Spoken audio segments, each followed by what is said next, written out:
Assalamualaikum warahmatullahi wabarakatuh.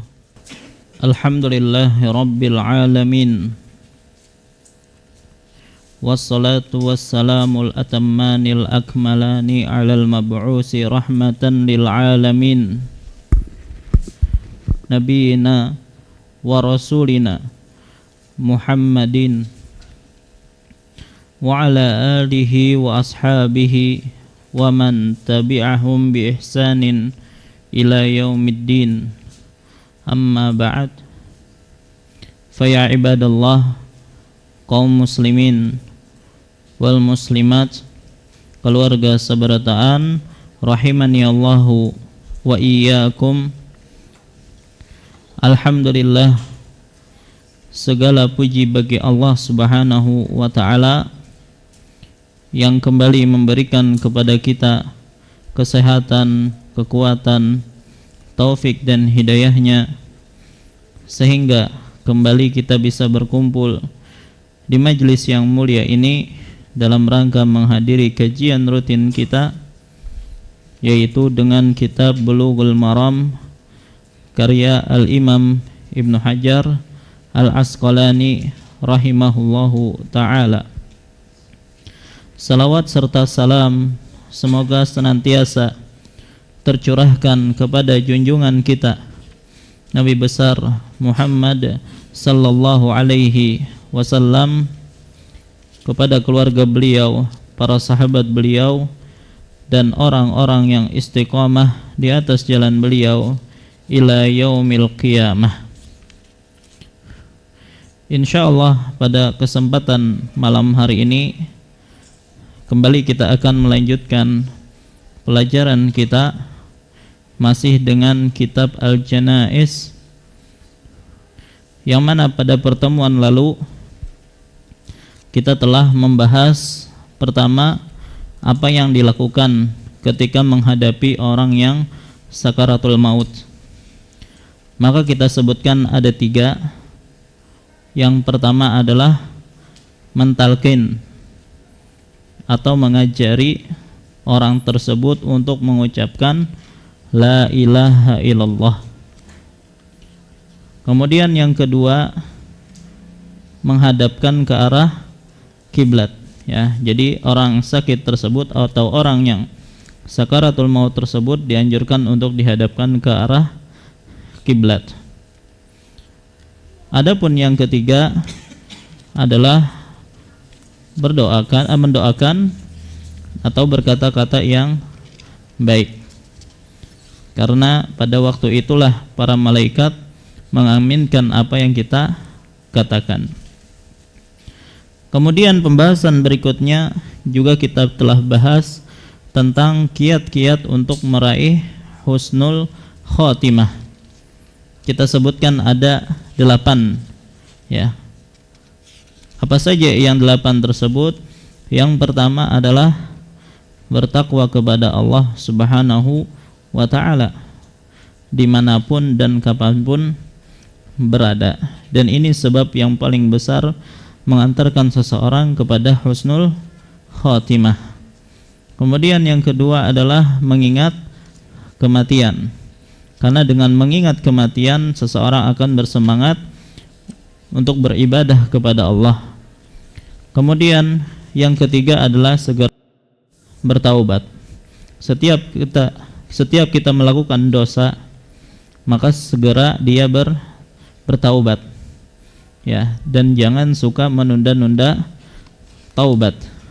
Yang keempat adalah memperbanyak amalan sir atau amalan rahasia, karena kebanyakan orang yang meninggal dalam su'ul khotimah itu disebabkan karena maksiat yang dilakukan ketika sendirian. Maka lawanlah hal tersebut dengan cara memperbanyak amalan ketika sendirian. Kemudian yang kelima adalah berdoa kepada Allah semoga dimatikan dalam keadaan husnul khotimah. Kemudian yang keenam adalah berbaik sangka kepada Allah Subhanahu wa ta'ala. Dan juga yang ketujuh, tidak menzalimi orang lain, dan yang terakhir yang kedelapan adalah sering berbuat kebaikan kepada orang lain. Nah, ini adalah di antara cara seseorang mendapatkan husnul khotimah. Baik, maka malam ini ya kita akan masih melanjutkan berkaitan dengan husnul khotimah. Jadi kalau tadi adalah kiat-kiat bagaimana kita bisa mendapatkan husnul khotimah. Nah, yang sekarang adalah yang kita bahas tanda-tanda husnul khotimah. Ya, ketika seseorang meninggal dan memiliki tanda tersebut, ya, maka semoga dia mendapatkan husnul khotimah.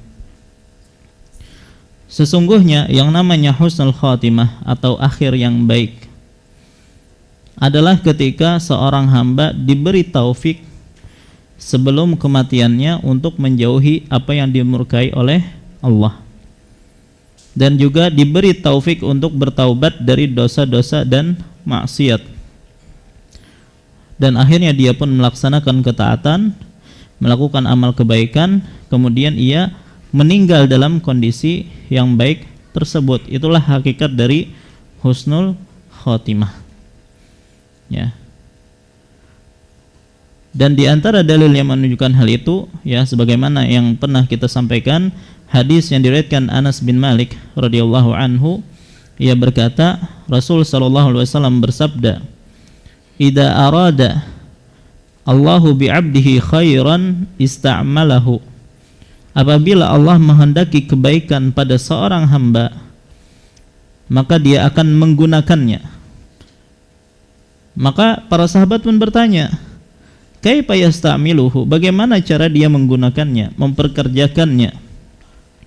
Maka kata Nabi SAW, yuwaffiquhu li'amalin salihin qabla mautihi. Allah akan memberinya taufik untuk melakukan amal soleh sebelum kematiannya. Nah, itulah hakikat dari husnul khotimah.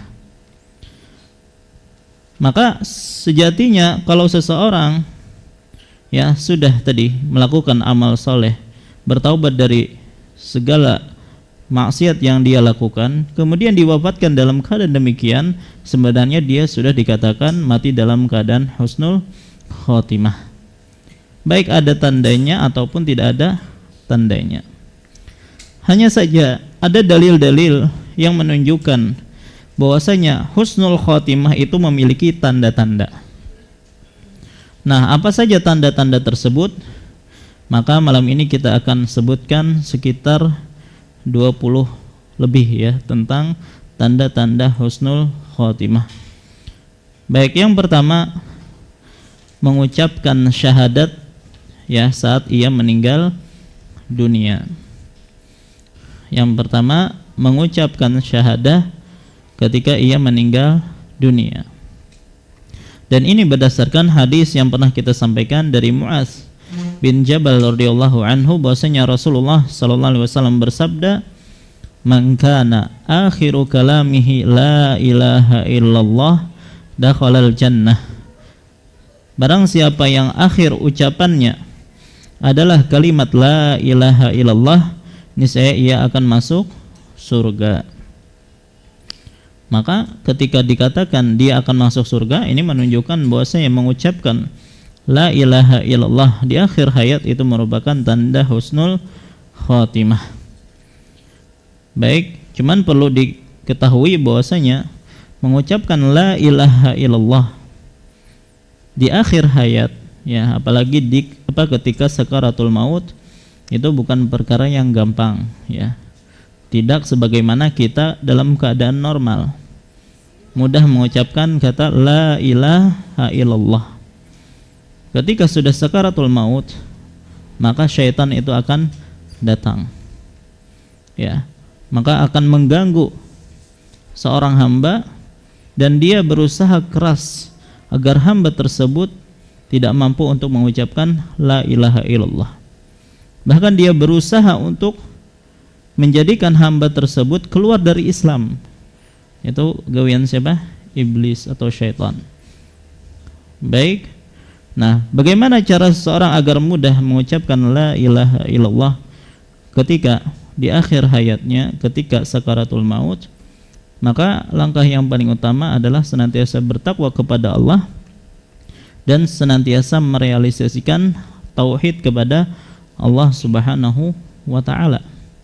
Karena sebagaimana kaidah yang sering atau yang pernah kita sampaikan, yang dinukil dari Ibnu Katsir rahimahullah, beliau mengatakan siapa saja yang terbiasa hidup di atas sesuatu, maka ia pun akan mati di atas hal tersebut.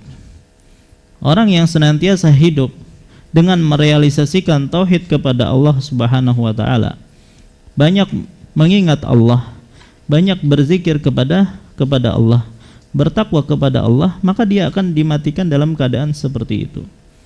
Dan diantaranya adalah dimatikan dengan mudah mengucapkan la ilaha illallah.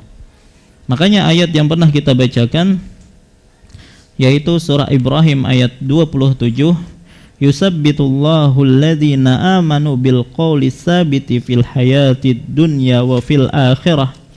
Allah meneguhkan orang-orang yang beriman dengan ucapan yang teguh, baik di dalam kehidupan dunia.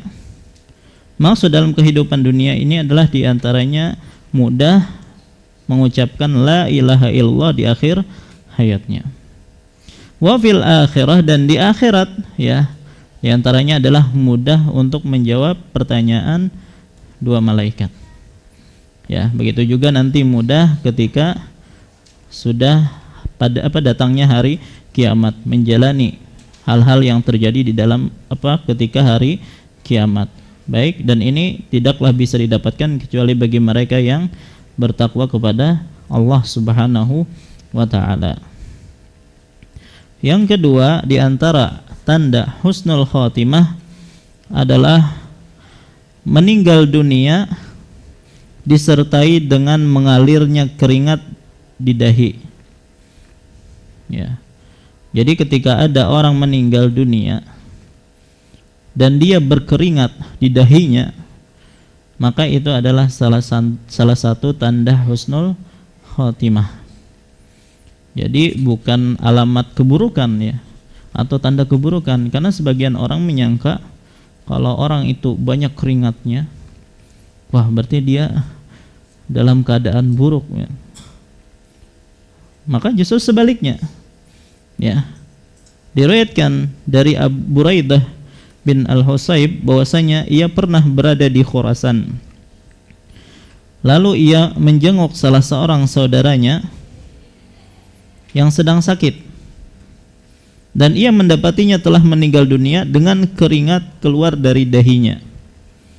Kemudian ia pun berkata, Allahu Akbar, aku pernah mendengar Rasulullah sallallahu alaihi wasallam bersabda. Silakan buka hadis 560.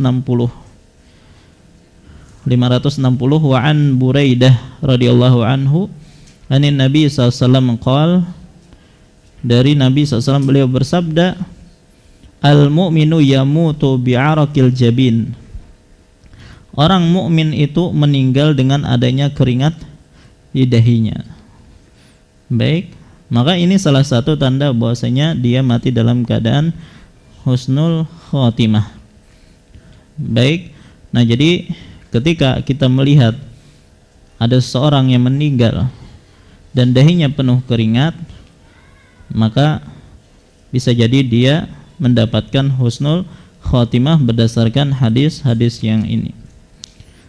Walaupun para ulama memang berbeda pendapat apa maksud dari hadis ini. Ya, kebanyakan ulama menyatakan itu secara zahirnya, benar-benar dia mengeluarkan keringat dari dahinya. Ada juga yang berpendapat maksudnya, ya, dari mengeluarkan keringat di sini itu hanya ungkapan atau kiasan saja. Maksudnya adalah tentang payahnya orang tersebut, pertama dalam mencari sesuatu yang halal.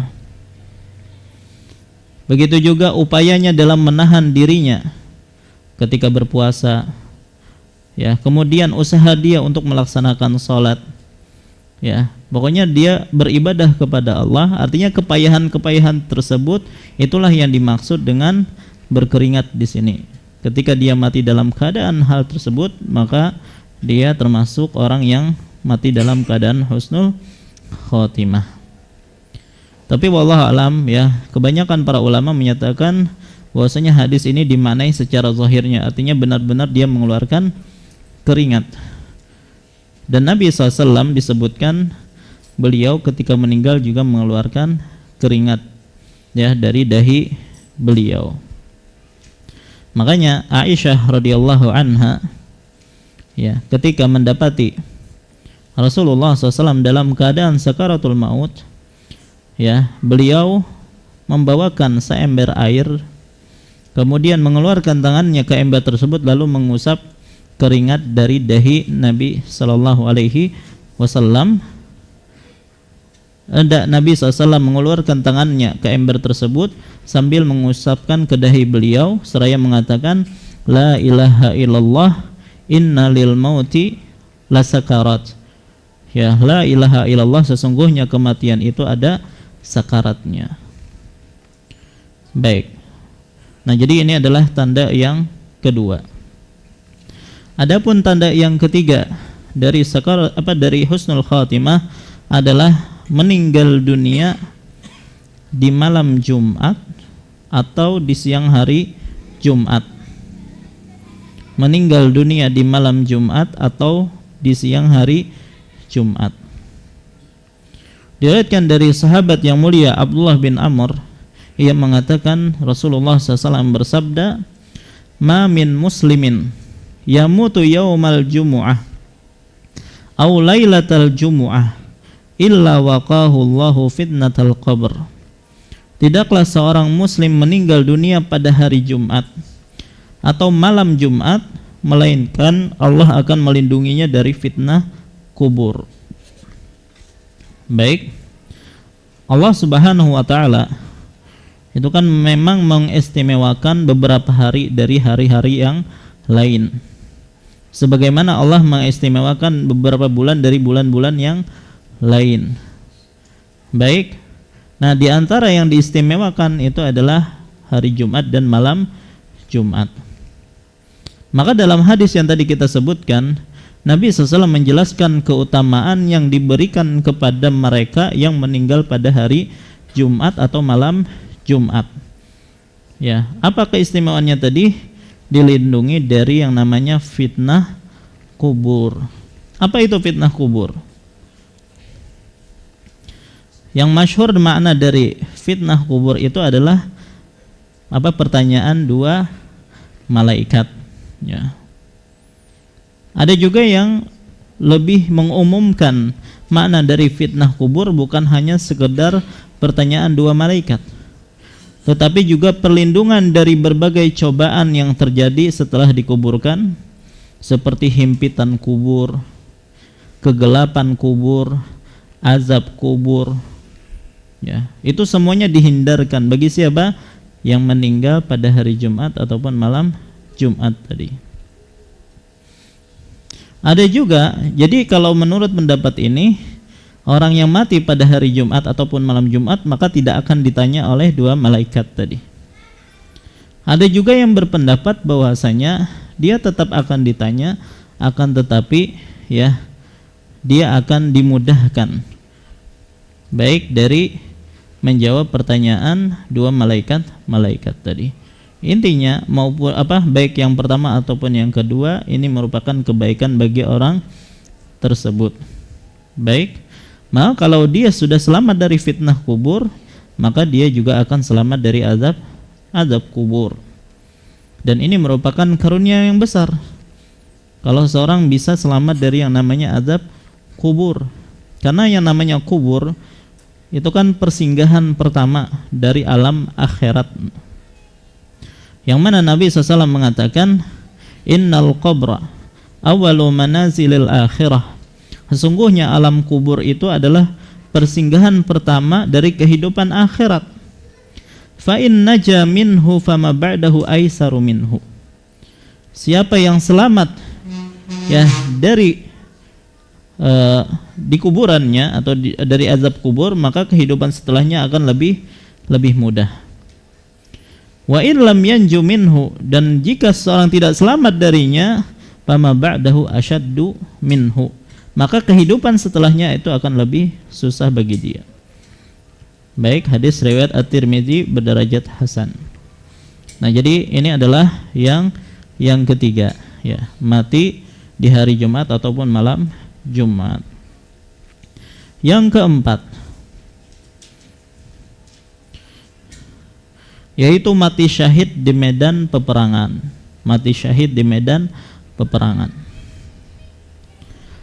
Hal ini berdasarkan firman Allah Subhanahu wa taala, "Wala tahsabannal ladzina qutilu fi sabilillahi amwata bal ahya'un 'inda rabbihim yurzaqun." Dan janganlah sekali-kali kamu mengira bahwa orang-orang yang gugur di jalan Allah itu mati. Sebenarnya mereka itu hidup di sisi Rabb-nya mendapat rizki. Farihina bima atahumullahu min fadlih wa yastabshiruna billadzina lam yalhaqu bihim min khalfihim alla khaufun alaihim wala hum yahzanun.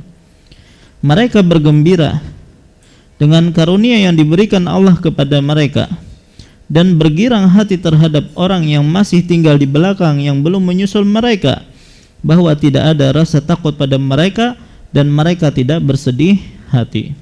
Yastabshiruna bi ni'matin minallahi wa fadlin wa annallaha la yudhi'u ajral mu'minin. Mereka bergirang hati dengan nikmat dan karunia dari Allah, dan sungguh Allah tidak menyia-nyiakan pahala orang-orang yang beriman. Jadi orang-orang yang mati syahid, ya, itu akan diberikan rizki dari Allah Subhanahu wa taala walaupun setelah kematian mereka. Begitu juga Nabi SAW mengatakan, asyuhada'u khamsah, orang-orang mati syahid itu ada 5, dan diantaranya adalah wasyahidu fi sabilillah, orang yang mati syahid dalam atau di jalan Allah. Dalam riwayat yang lain, Rasulullah SAW bersabda tentang fadilah orang yang mati syahid. Kata beliau, lisyahidi indallahi sittu khisal, orang yang mati syahid akan mendapatkan 6 hal di sisi Allah. Orang yang mati syahid akan mendapatkan 6 hal di sisi Allah. Yang pertama, diampuni dosanya, ya. Yughfaru lahu fi awwali duf'atin min damihi, diampuni dosanya sejak awal tetesan darahnya. Ini yang pertama, diampuni dosanya. Kemudian kata Nabi yang kedua, wa yara maq'adahu minal jannati wa yujaru min adzabil qabri, diperlihatkan tempat tinggalnya di surga dan dilindungi dari siksa kubur. Jadi yang kedua, diperlihatkan tempat tinggalnya di surga dan dilindungi dari siksa kubur. Ini keutamaan yang kedua. Yang ketiga, wa ya'manul faza'al akbar, diberi rasa aman dari peristiwa besar, maksudnya diberi aman pada hari kiamat. Ya, diberi keamanan ketika hari kiamat. Yang keempat, wa yuhalla hulyatal iman, dihiasi dengan hiasan keimanan.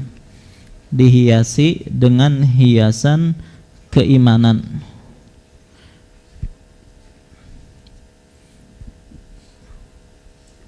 Yang kelima, wa yuzawwaju minal huril ain, dinikahkan dengan bidadari.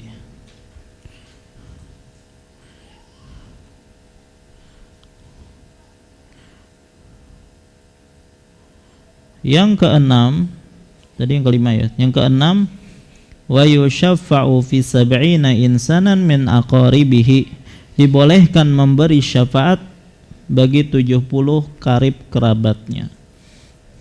Nah, itu fadilah orang yang mati syahid. Yang keenam, dibolehkan memberi syafaat bagi 70 orang karib kerabatnya. Hadis riwayat At-Tirmidzi dan Ibnu Majah dengan derajat sahih.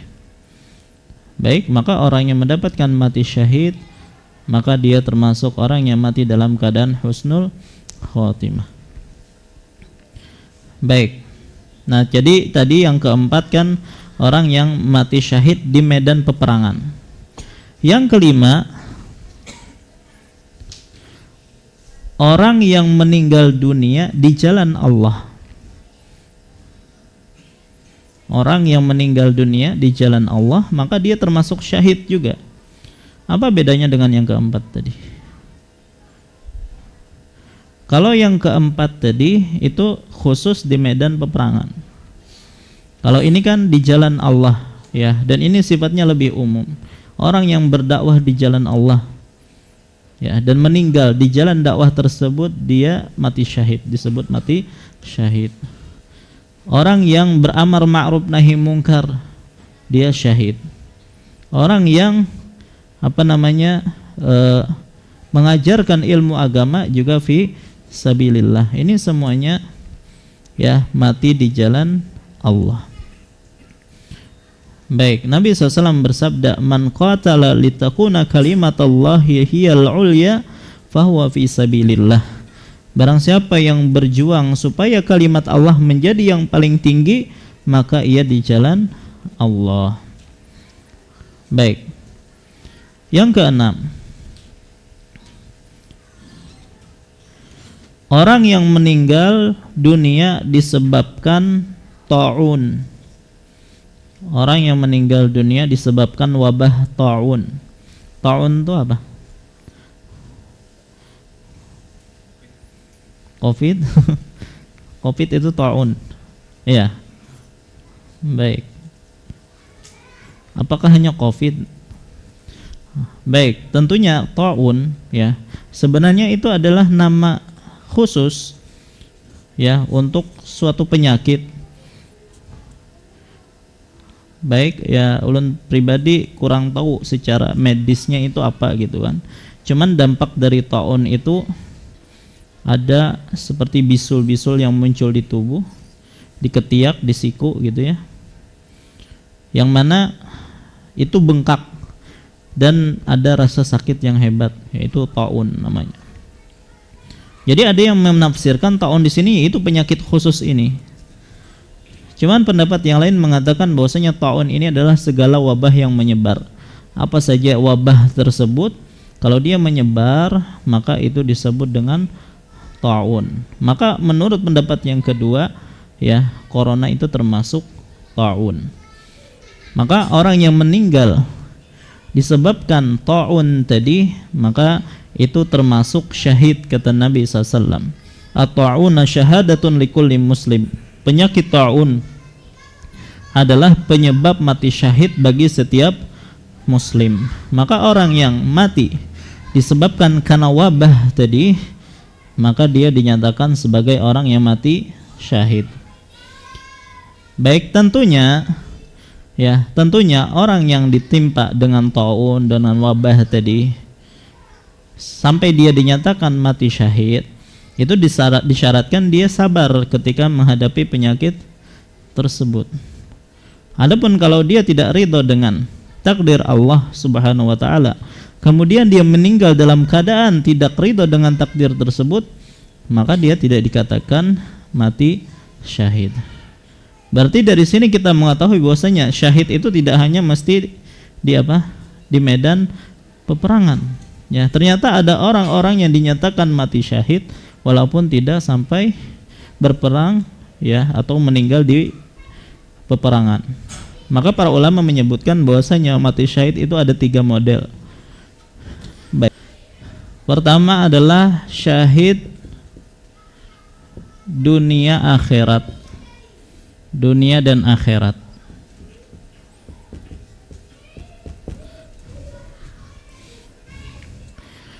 Yang kedua, syahid dunia saja.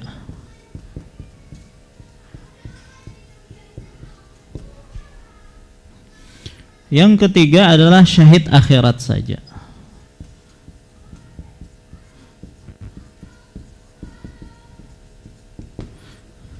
Baik.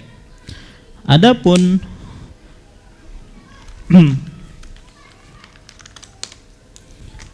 syahid dunia dan akhirat ini yang meninggal di peperangan, ya. Ini yang di peperangan. Meninggal di peperangan. Baik, apa maksud syahid dunia? Maksud syahid dunia itu adalah yang mana dia tidak dimandikan, tidak disolati. Itu maksud syahid di dunia. Orang yang berperang di jalan Allah, dia terluka-luka, gitu ya. Kemudian dia meninggal, maka tidak disyariatkan untuk dimandikan. Tidak disyariatkan untuk dimandikan. Biar saja dia dikubur dengan darah-darahnya. Kenapa? Karena pada hari kiamat kelak, ya, darahnya tersebut tetap berwarna darah, tetapi aromanya aroma misk, ya, minyak kasturi. Baik, dan itu sebagai bukti perjuangan mereka di jalan Allah Subhanahu wa taala. Adapun syahid akhirat, maksudnya adalah dia akan mendapatkan pahala yang besar, pahala mati syahid. Itu maksudnya adalah syahid dunia dan akhirat. Baik, di peperangan, dan dia ikhlas, ya, ketika berperang. Adapun syahid dunia, baik, di peperangan juga, mati di peperangan, tetapi tidak ikhlas. Tidak ikhlas. Maka dia hanya diberlakukan syahid dunia. Karena kita tidak tahu apa isi hati dia. Jadi orang yang berperang, kemudian berdarah-darah tadi kan, sampai meninggal dia, maka sama, tidak dimandikan, tidak disolatkan. Sudah?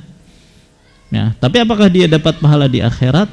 Tidak, karena dia tidak ikhlas karena Allah, karena riya, karena ingin disebut pemberani. Kan ada hadis 3 orang yang pertama kali disiksa atau diadili pada hari kiamat. Baik, diantaranya adalah mereka yang berjuang di jalan Allah, tetapi karena ingin dipanggil sebagai orang yang pemberani. Baik, adapun syahid akhirah, ya, maka dia tetap dimandikan, tetap dikafani, tetap disolatkan, tetapi dia mendapatkan pahala orang yang mati syahid, yaitu mereka yang disebutkan nanti contohnya adalah wabah, karena wabah, misalnya orang yang meninggal karena wabah, sakit perut,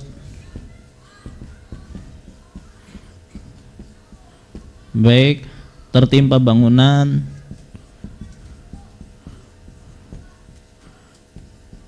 ya, dan lain-lain. Nah, ini semuanya disebut dengan mati syahid akhirat. Artinya hukum dunia tetap berlaku dengan dia, yaitu dimandikan, dikafani, dan dikuburkan, tetapi dia mendapatkan pahala mati syahid. Maka inilah 3 jenis syahid, ya, yang disebutkan oleh para ulama. Baik, maka itu yang ke-6 tadi, ya, mati karena ta'un atau wabah. Yang ke-7, di antara yang tanda seseorang mendapatkan husnul khatimah dan juga mendapatkan gelar syahid, orang yang meninggal disebabkan sakit perut. Orang yang meninggal disebabkan sakit perut. Sakit perut itu yang kayak apa? Apakah semua jenis sakit perut? Diare, apalagi? Kembung lah. Apalagi? Baik. Nah, kemudian meninggal dalam kondisi seperti itu, ya, apakah semuanya dinamakan mati syahid? Ya, maka para ulama berbeda pendapat. Tapi wallahu alam, kebanyakan para ulama menyatakan setiap penyakit perut yang menyebabkan seorang meninggal dunia itu masuk dalam orang yang mati syahid. Nabi SAW mengatakan asyuhada'u khamsatun. Orang-orang yang mati syahid itu ada 5. Yang pertama al-mat'un, orang yang meninggal terserang penyakit ta'un. Dan yang kedua adalah wal mabtun, orang yang meninggal karena sakit perut. Baik, ini syahidnya. Yang kedelapan, orang yang meninggal dunia disebabkan tenggelam, maka ia termasuk mati syahid. Ini sambungan dari hadis yang tadi, kata Nabi SAW, asyuhada'u khamsatun. Orang-orang yang mati syahid itu ada 5. Yang pertama tadi, penyakit taun, orang yang meninggal karena penyakit taun. Yang kedua, orang yang meninggal karena sakit perut. Kemudian kata Nabi, wal gharik, orang yang meninggal karena tenggelam. Baik, maka orang yang tenggelam, maka itu dinyatakan sebagai orang yang mati syahid. Baik. Yang kesembilan, orang yang meninggal dunia karena tertimpa reruntuhan. Orang yang meninggal dunia karena tertimpa reruntuhan, maka ia termasuk mati syahid. Baik, misalnya ada gempa, akhirnya dia tertimpa bangunan misalnya, kemudian meninggal, maka dia mati syahid. Nabi SAW mengatakan, sambungan dari hadis tadi, asyuhada'u khamsatun, orang-orang yang mati syahid ada 5. Orang yang meninggal karena penyakit taun, sakit perut, orang yang tenggelam. Yang keempat adalah orang yang tertimpa reruntuhan. Dan yang kelima tadi, orang yang mati syahid dalam perang di jalan Allah. Baik. Yang ke-10, orang yang mati terbakar, maka ia juga termasuk mati syahid. Hal ini berdasarkan hadis yang lain. Kalau tadi asyuhada'u khamsatun, orang yang mati syahid ada 5. Kalau ini asyuhada'u sab'atun, orang yang mati syahid ada 7. Di antaranya tambahannya adalah wal harqu syahidun, orang yang meninggal karena terbakar maka ia syahid. Baik. Tentunya yang kita sebutkan tadi tenggelam, kemudian tertindih bangunan, kemudian yang terbakar, itu bukan mereka yang sengaja bunuh diri dengan cara hal-hal itu. Ya, kalau ada bunuh diri sengaja membakar diri, ya supaya dapat mati syahid katanya. Ya, itu bunuh diri namanya, enggak mati syahid jadinya. Itu su'ul khotimah, bukan husnul khotimah. Jadi bukan sesuatu yang disengaja, enggak. Baik, tapi ketika dia dicoba oleh Allah, ya matinya dengan cara seperti itu. Ya, coba mati-mati yang tadi kita sebutkan, tertimpa bangunan, tenggelam, ya. Kemudian terbakar, itu kan sesuatu yang sangat menyakitkan. Baik, maka hal-hal tersebut, ya, itulah yang mengangkat dia menjadi derajat asyuhada, mengangkat dia kepada derajat orang yang mati syahid. Dan ini tidak bisa kita usahakan sendiri, tapi Allah sendiri yang memilih, ya, siapa yang dimatikan dengan cara-cara tersebut. Baik. Kemudian yang ke-11.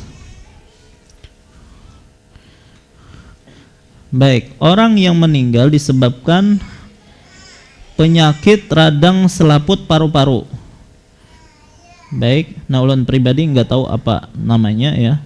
Tapi yang jelas disebutkan orang yang meninggal disebabkan penyakit radang selaput paru-paru, maka ini juga disebut mati syahid.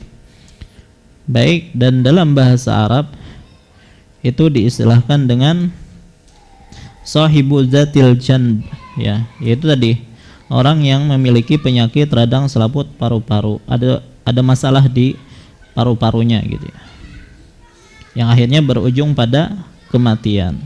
Dan ini penyakit ini, ya, sering menjadikan orang zaman dulu itu meninggal dunia karena tidak ada pengobatan yang efektif pada zaman tersebut. Yang ke-12, seorang wanita yang meninggal disebabkan kandungannya.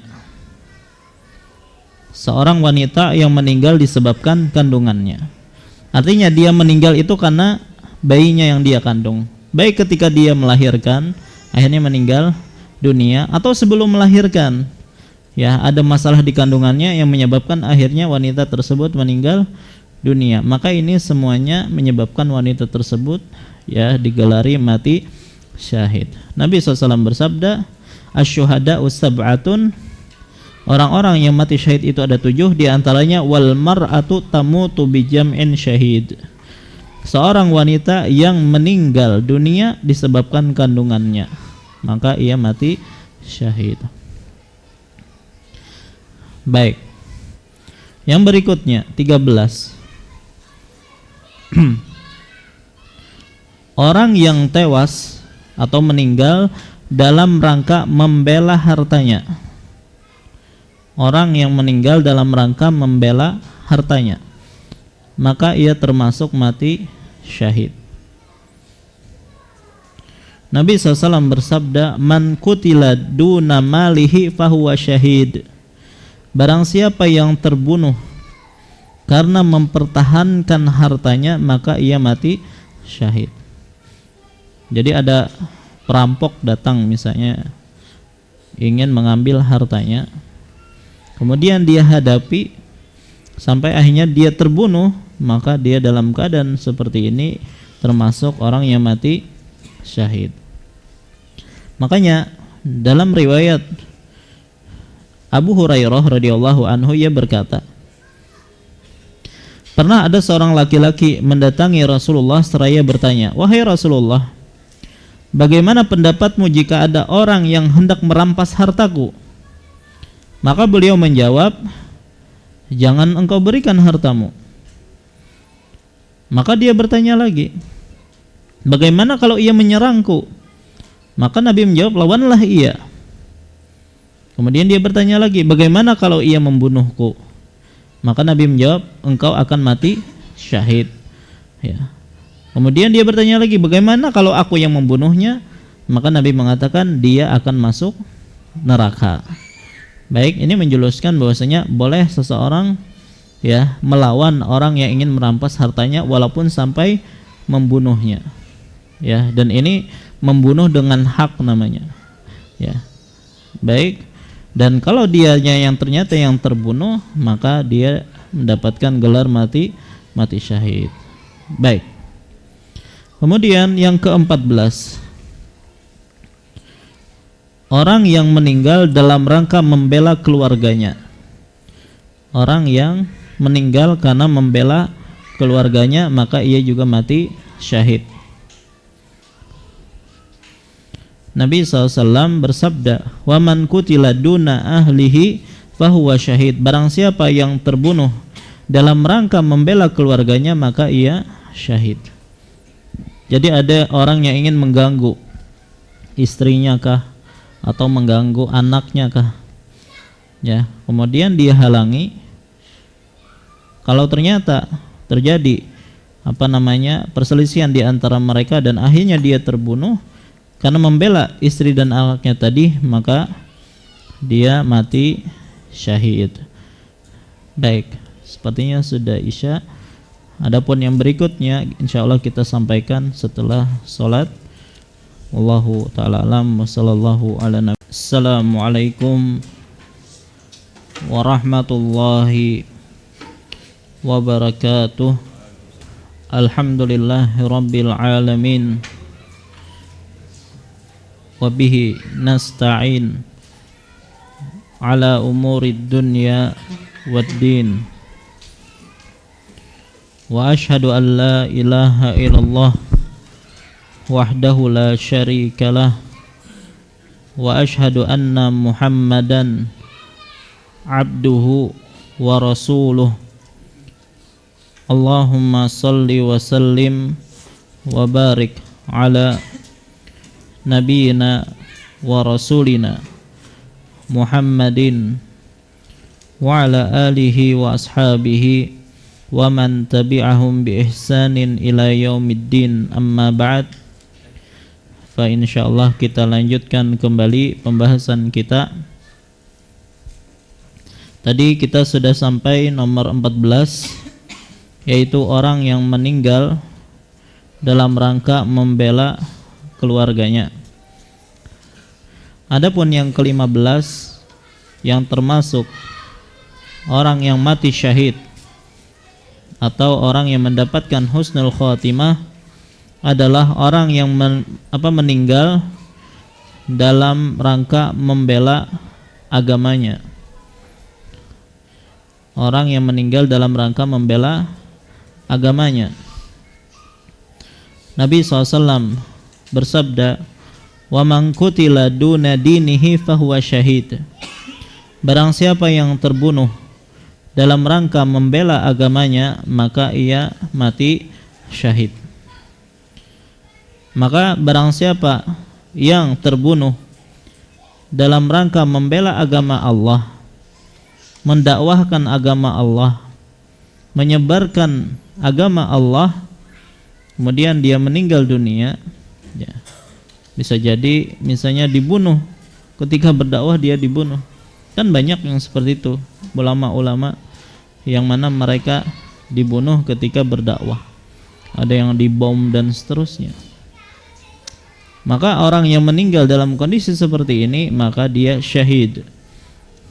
Baik. Kemudian di antara yang mati syahid juga adalah orang yang meninggal dalam rangka membela jiwanya. Jiwanya yang terancam, ya. Orang yang meninggal dalam rangka membela jiwanya, maka ia termasuk mati syahid. Nabi SAW bersabda, "Wa man qutila duna damihi fahuwa syahid."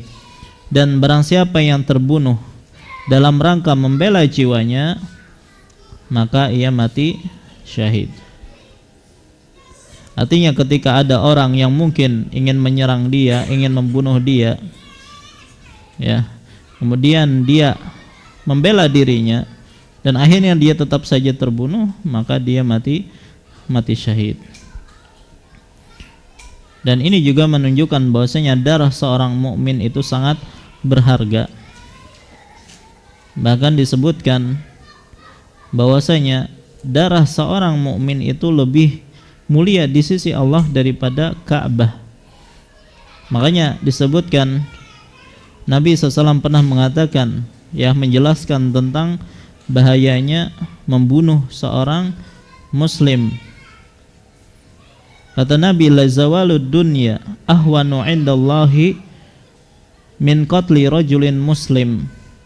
Sungguh lenyapnya dunia itu lebih ringan nilainya di sisi Allah dibandingkan dengan terbunuhnya seorang mukmin.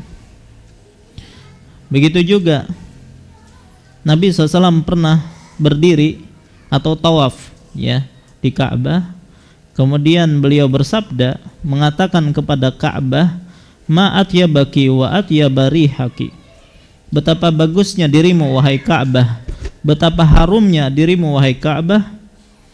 "Ma a'zamaki wa a'zama hurmatik." Ya, betapa bernilai, ya, betapa terhormat engkau wahai Ka'bah. "Walladzi nafsu Muhammadin biyadihi la hurmatul mu'min a'zamu indallahi." Ya, hurmatan minki, a'zamu indallahi hurmatan minki malihi wa damihi. Namun demi Allah yang jiwa Muhammad berada di tangannya, sungguh kehormatan seorang mukmin lebih besar di sisi Allah dibandingkan dirimu. Ya. Maka membunuh seorang mukmin, ya, itu merupakan dosa yang sangat besar. Nah, ketika ada orang yang ingin membunuh, kemudian, ya, dia melawannya dan akhirnya dia tetap terbunuh, maka dia dinyatakan sebagai orang yang mati syahid. Kemudian yang ke-17,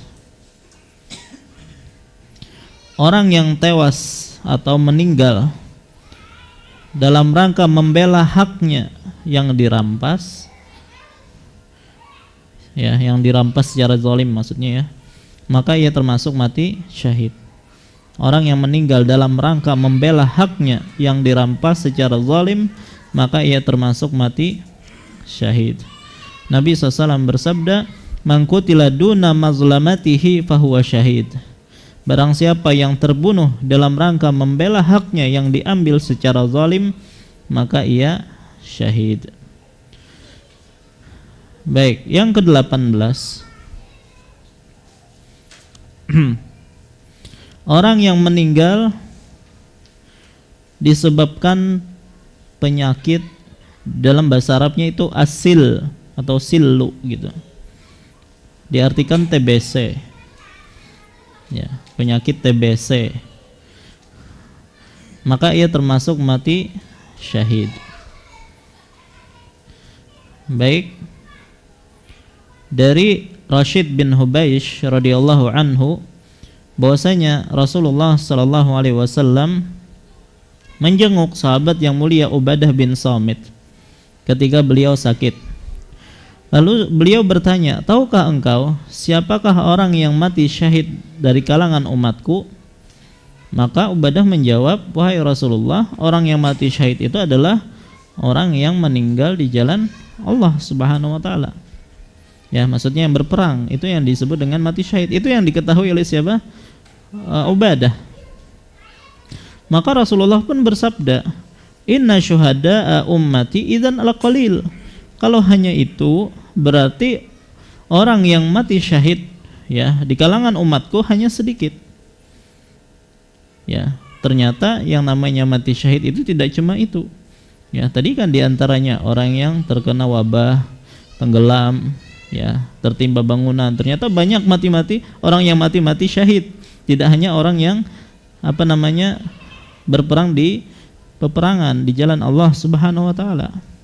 Nah, kemudian kata beliau, ya, di antara orang yang mati syahid, pertama adalah terbunuh di jalan Allah adalah syahid, kata beliau. Wa ta'un syahadah, dan orang yang meninggal disebabkan penyakit ta'un adalah syahid. Wal batnu syahadah, orang yang meninggal karena sakit perut adalah mati syahid. Wan nufasa'u yajurruha waladuha ilal jannah. Begitu juga wanita yang meninggal saat sedang melahirkan, ya, yang mana anaknya akan menariknya ke dalam surga, ya. Kemudian wal gharaq, dan orang yang meninggal karena tenggelam. Wal harik, dan juga orang yang meninggal karena terbakar. Dan yang terakhir wasil, yaitu orang yang meninggal karena penyakit TBC tadi. Baik, nah ini yang ke-18. Jadi banyak orang yang disebut sebagai mati syahid. Yang ke-19, di antara yang mati syahid juga adalah meninggal dalam rangka menjaga tapal batas di jalan Allah, ya. Perbatasan, menjaga perbatasan gitu ya. Khawatir diserang musuh. Nah, ketika dia menjaga tapal perbatasan tersebut dan dia terbunuh, maka dia mati syahid. Makanya diriwayatkan dari Salman Al-Farisi radhiyallahu an, ia berkata, "Aku mendengar Rasulullah sallallahu alaihi wasallam bersabda, ribatu yaumin wa lailah fi sabilillah khairun min siyami syahrin wa qiyamih." Berjaga di perbatasan atau di tapal batas 1 hari 1 malam itu lebih baik dibandingkan puasa 1 bulan beserta qiyamul lailnya. Wah, ini berarti pahalanya sangat besar, ya. Jadi menjaga perbatasan, ya, supaya musuh tidak menyerang sehari semalam itu lebih baik daripada puasa 1 bulan penuh disertai dengan qiyamul lailnya. Wa in mata, jika ia meninggal dunia dalam keadaan seperti itu, jara alaihi amaluhu alladhi kana ya'maluhu, maka pahala amal yang pernah dikerjakannya itu akan terus mengalir kepadanya. Jadi walaupun dia meninggal dunia, maka pahala akan terus mengalir kepadanya. Wa ujriya alaihi rizquhu, ya, dan rizkinya pun akan terus mengalir. Wa uminal fattan, dan dia akan dilindungi dari fitnah kubur. Baik, jadi pahala besar bagi mereka yang mati di jalan Allah dalam rangka menjaga tapal batas tadi dari serangan musuh. Baik. Karena ya ini kan pengaruhnya besar untuk keamanan kaum muslimin, untuk kemaslahatan orang banyak ya. Makanya di antara mata yang tidak akan disentuh oleh api neraka adalah mata yang berjaga ya, ketika berjaga di jalan Allah. Ya, dia itu seperti orang yang berjaga di perbatasan tadi. Nabi SAW mengatakan, ainani la tamassuhuman nar.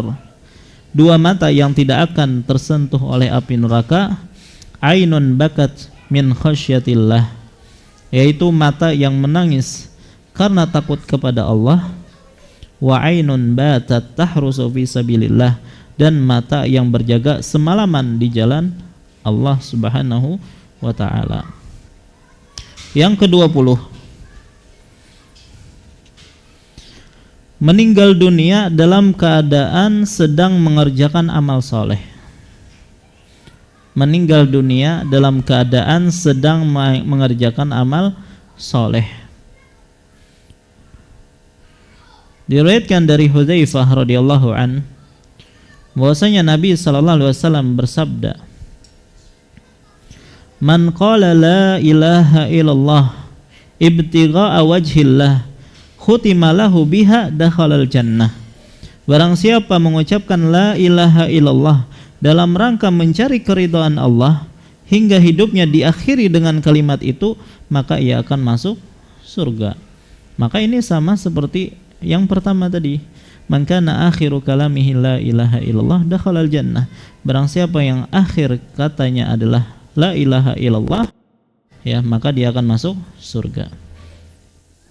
Kemudian wa man shama yauman ibtigha'a wajhillahi khutima lahu biha dakhalal jannah. Barang siapa yang berpuasa suatu hari karena mencari keridhaan Allah hingga puasanya itu menjadi penutup hidupnya, maka ia akan masuk surga. Berarti dalam hal ini ya, orang yang dijanjikan masuk surga itu bukan hanya mereka yang mengakhiri hidupnya dengan perkataan la ilaha illallah ya, tetapi di sini juga disebutkan siapa yang meninggal dalam keadaan berpuasa, yang puasanya itu memang untuk mencari keridhaan Allah dan dia meninggal pada saat itu, maka dia dijanjikan surga. Kemudian Nabi SAW mengatakan juga, wa man tasaddaqa bi sadaqatin ibtigha'a wajhillahi khutima lahu biha dakhalal jannah. Dan barang siapa menyedekahkan satu sedekah karena mencari keridhaan Allah hingga sedekahnya itu dijadikan sebagai penutup hidupnya, maka ia akan masuk surga. Maka dari sini para ulama pun menyimpulkan bahwasanya orang yang meninggal dalam keadaan sedang mengerjakan amal soleh, apapun bentuknya, ya, maka itu menjadi tanda ya husnul khotimah dan bisa mendapatkan janji surga. Makanya ya, kalau kita melihat ada orang yang meninggal ketika dia sujud dalam sholatnya, maka itu pertanda kebaikan bagi dia.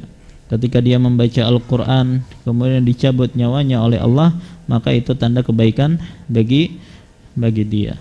Baik, ini adalah yang ke-20. Baik, dan yang ke-21, dan ini yang terakhir ya, tentunya yang bisa ulun kumpulkan ya, tentunya masih ada tanda-tanda yang lain. Baik, tapi yang bisa ulun kumpulkan adalah 21, yaitu adanya pujian dari orang-orang terhadap si jenazah. Adanya pujian dari orang-orang terhadap si jenazah. Diriwayatkan dari sahabat Anas bin Malik radhiyallahu an bahwasanya ia mengatakan, ada sesosok jenazah diusung di hadapan Nabi sallallahu alaihi wasallam. Kemudian para sahabat memujinya, memuji mayat tersebut, ya, memuji dengan kebaikan. Maka beliau pun bersabda, wajabat, pasti ya. Lalu ada satu jenazah lainnya yang diusung, kemudian mereka memujinya atau menyebutnya dengan keburukan. Jadi bukan memuji namanya, menyebutnya, mencelanya dengan keburukan. Maka beliau pun berkata, pasti wajabat, ya. Lantas ada yang bertanya, wahai Rasulullah, engkau mengatakan kepada jenazah ini wajabat, dan engkau juga mengatakan kepada jenazah ini wajabat, ya. Ini wajib, ini pasti, ini pasti. Maka kata Nabi SAW, syahadatul qaumi lil mu'mini syahadatullahi fil ard.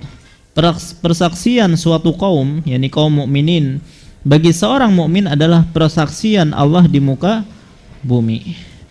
Nah, dalam riwayat disebutkan Nabi SAW bersabda, hadza asnaitum alaihi khairan fawajabat lahul jannah. Orang ini, ya, yang mana kalian memuji dia, maka wajib bagi dia mendapatkan surga.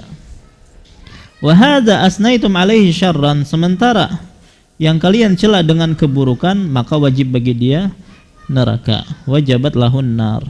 Antum syuhadaullahi fil ard. Kalian adalah para saksi Allah di muka bumi. Kemudian dalam riwayat yang lain, Nabi SAW bersabda, ayyuma muslimin syahida lahu arba'atun bi khairin adkhalahu Allahul jannah. Setiap muslim yang diberikan kesaksian dengan kebaikan oleh 4 orang, di sini disebutkan 4 orang, maka Allah akan memasukkannya ke dalam surga. Maka para sahabat bertanya, bagaimana kalau 3 orang saja wahai Rasulullah? Maka kata Nabi, termasuk juga yang dipuji oleh 3 orang. Namun bertanya lagi, bagaimana kalau cuma 2 orang? Maka kata Nabi SAW, termasuk 2 orang, ya. Tapi setelah itu sahabat diam, tidak bertanya bagaimana kalau cuma satu orang, ya. Ini mungkin disebabkan karena mereka, ya, beradab dalam bertanya, tidak mau memberati Nabi SAW dengan banyak pertanyaan. Baik, maka dalam hal ini minimal 2 orang, ya, yang memuji seorang jenazah, maka itu salah satu tanda kebaikan bagi orang tersebut. Baik. Nah, inilah, ya, diantara tanda-tanda yang disebutkan oleh para ulama sebagai tanda husnul khotimah. Baik, ada satu permasalahan, apakah tersenyum salah satu tanda husnul khotimah? Ya, jadi ketika meninggal dia dalam keadaan tersenyum gitu, ya. Apakah itu tandanya dia mati dalam husnul khotimah? Maka tidak ada satu dalil pun yang sahih yang menjelaskan bahwasanya tersenyum saat kematian itu adalah salah satu tanda husnul khotimah. Tapi bisa jadi itu tanda husnul khotimah. Kenapa? Karena orang yang meninggal atau orang yang akan meninggal, jika dia adalah ahli kebaikan, maka dia akan melihat para malaikat, ya, malaikat-malaikat rahmat yang berwajah putih, membawa kafan dari surga, membawa wangian dari surga.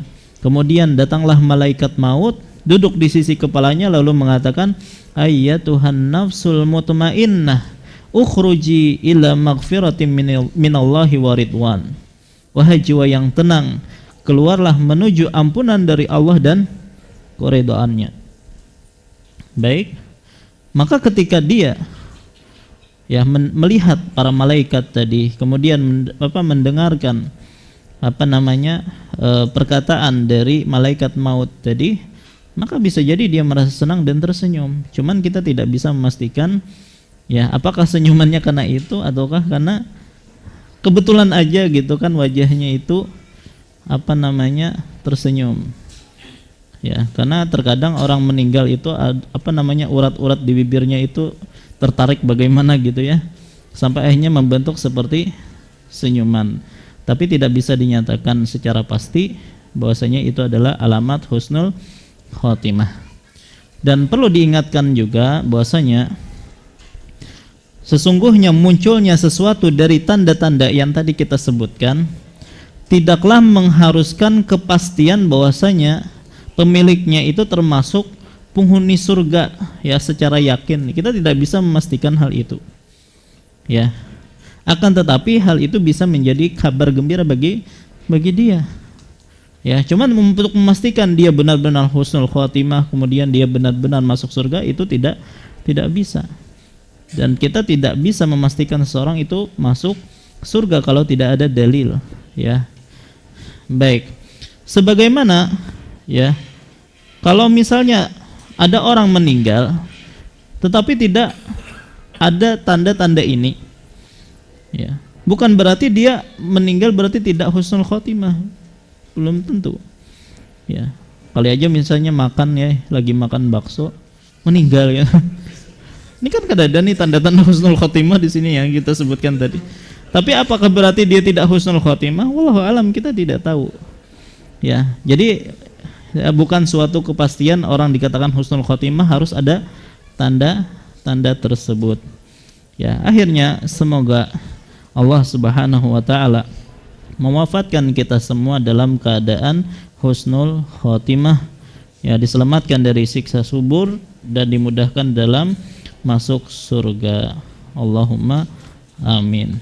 Baik, nah inilah pembahasan kita malam hari ini, yaitu pembahasan tentang tanda-tanda husnul khotimah. Insyaallah pada pertemuan yang akan datang kita akan membahas tentang hal-hal yang dilakukan kepada orang yang sudah meninggal dunia. Ya, jadi ketika dia meninggal dunia, apa yang harus kita lakukan? Ketika dia meninggal dalam keadaan matanya terbuka, apa yang dia lakukan? Ya, maka ini adalah pembahasan yang akan datang. Wallahu taala alam. Ini yang bisa ulun sampaikan, salah khilaf mohon maaf. Wassallallahu ala nabiyyina Muhammad wa ala alihi wasallam. Subhanakallahumma bihamdika asyhadu an la ilaha illa anta astaghfiruka wa atubu ilaik. Wassalamualaikum warahmatullahi wabarakatuh.